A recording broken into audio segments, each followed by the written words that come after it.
Les personnes impliquées dans le projet de la traverse Gaspésie-Anticosti-Côte-Nord sont prêtes plus que jamais à aller de l'avant. On est prêt à lancer l'étude parce que c'est quand même, on a travaillé 4 ans sur le projet avant de le déposer, là, c'est vraiment majeur. Qui prend le dossier, qui donne aux sociétés des traversiers, puis il laisse faire une analyse de ça, quelle sorte de bateau que ça prendrait, et partir de où, de toute l'économique de la chose, puis nous, les municipalités, on est prêts à y participer, là.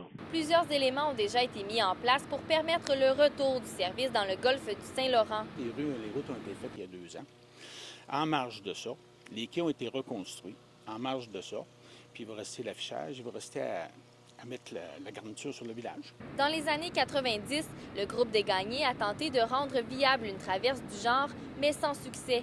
Jacques Dufresne croit que le contexte est bien différent aujourd'hui, notamment en voyant arriver le projet de capitale des pêches à Rivière-au-Renard. On veut passer de 3 000 visiteurs par année à 50 000 visiteurs par année parce que les touristes passent déjà.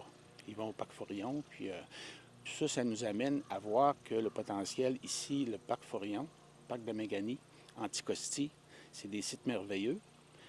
C'est des choses qui n'ont pas pu être exploitées à l'époque parce que le traversier n'était peut-être pas rendu à terme un projet comme ça.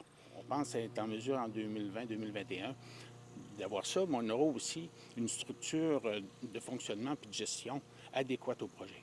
John Pinault croit que ce projet a une grande importance pour le développement de sa municipalité. Un lien arrive, si on veut, pendant la saison estivale, mais pour le restant de l'année, pour nous, ça deviendrait vraiment carrément un traversier pour désenclaver l'île d'Anticosti. Le maire de l'île d'Anticosti doit rencontrer le premier ministre cette semaine. Le projet de la traverse sera dans les dossiers prioritaires à aborder avec lui. Stéphanie Collin, à Rivière-au-Renard.